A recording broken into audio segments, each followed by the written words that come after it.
Assalamualaikum warahmatullahi wabarakatuh. Perkenalkan, nama saya Fitri Nurhasana, NIM 43040190195, mata kuliah Filsafat Manusia, program studi Psikologi Islam, Fakultas Dakwah IAIN Salatiga.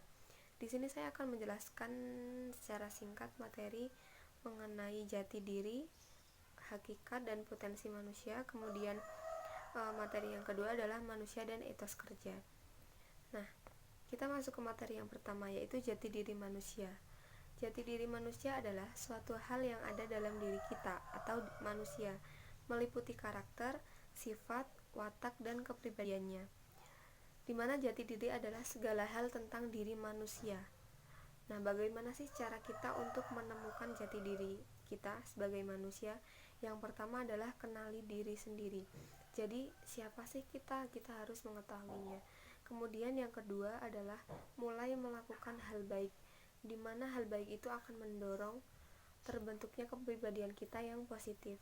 Kemudian yang ketiga adalah selesaikan masalah, di mana saat kita menyelesaikan masalah itu akan memperjelas bagaimana diri kita itu sebenarnya. Kemudian tentukan minat bagaimana kita atau apa sih yang kita mau untuk diri kita sendiri. Kemudian yang kelima adalah motivasi diri. Yang keenam, percaya pada diri sendiri. Nah, sebelum kita percaya ke orang lain atau ke sesuatu hal, kita harus percaya kepada diri sendiri bahwa kita juga bisa melakukannya. Kemudian yang ketujuh adalah santai dalam menjalani hidup. Jadi kita memang harus optimis, tapi kita tidak boleh ambisius.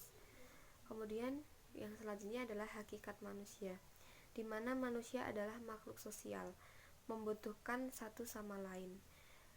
Jadi artinya manusia itu adalah makhluk sosial, di mana dalam menjalani kehidupan sehari-harinya itu tetap membutuhkan manusia lain atau makhluk lain. Kemudian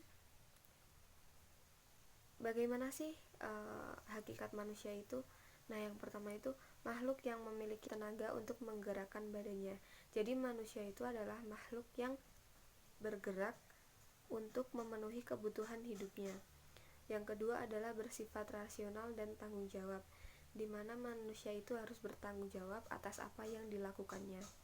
Kemudian yang ketiga adalah mampu mengarahkan ke tujuan yang positif. Yang keempat adalah makhluk yang berkembang. Jadi manusia itu selama hidupnya akan terus berkembang. Terus yang kelima adalah mampu menjadi pemimpin, di mana Allah atau Tuhan kita itu menciptakan manusia untuk menjadi pemimpin di muka bumi ini. Kemudian masuk ke potensi manusia. Secara umum, potensi adalah sebuah kemampuan dasar yang dimiliki manusia yang sangat mungkin untuk dikembangkan. Jadi potensi manusia itu adalah potensi atau kemampuan manusia yang masih bisa dikembangkan. Kemudian ada beberapa jenis potensi yang dimiliki manusia, yaitu yang pertama adalah potensi internal atau dari dalam diri manusia itu sendiri. Kemudian yang kedua adalah potensi sosial emosional. Yang ketiga adalah potensi daya juang atau ketahanan. Kemudian yang keempat adalah potensi mental intelektual atau yang biasa kita sebut dengan IQ. Kemudian yang kelima adalah potensi mental spiritual.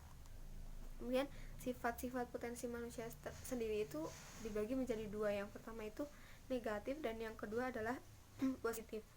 Nah, yang negatif itu ketika manusia mudah diadu domba, terus kurang berhati-hati, kurang percaya diri, kemudian kurang termotivasi, seperti itu. Kemudian yang potensi positif itu adalah dinamis dan kreatif, berani mengambil resiko, optimis dan gembira, kemudian mempunyai bakat,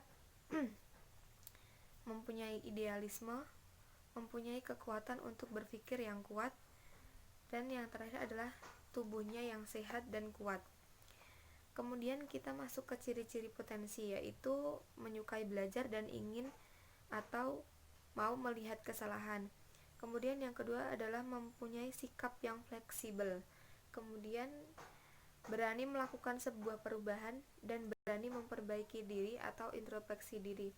Kemudian tidak ingin menyalahkan orang lain atau keadaan, mempunyai sikap tulus dan bukan tipuan, bertanggung jawab, menerima kritik dan saran yang membangun, optimis dan tidak putus asa. Itu ciri-ciri yang manusia yang berpotensi. Kemudian kita masuk ke materi yang kedua, yaitu manusia dan etos kerja. Dalam bekerja, manusia harus mempunyai etos kerja yang sesuai dengan dirinya, yaitu totalitas kepribadian dirinya serta caranya mengekspresikan, memandang, meyakini dan memberikan makna. Adanya sesuatu yang mendorong individu melakukan sesuatu dengan optimal. Jadi mengerjakannya itu dengan optimal atau dengan sungguh-sungguh. Contohnya dalam menghadapi suatu permasalahan, pastinya akan bersikap sesuai dengan kepribadian dan kemampuannya. Jadi itu akan ada hubungannya dengan tadi yang menemukan jati diri manusia, seperti itu. Terima kasih. Maaf apabila banyak kesalahan atau kekurangan dalam penyampaian materi. Sekian dari saya. Wassalamualaikum warahmatullahi wabarakatuh.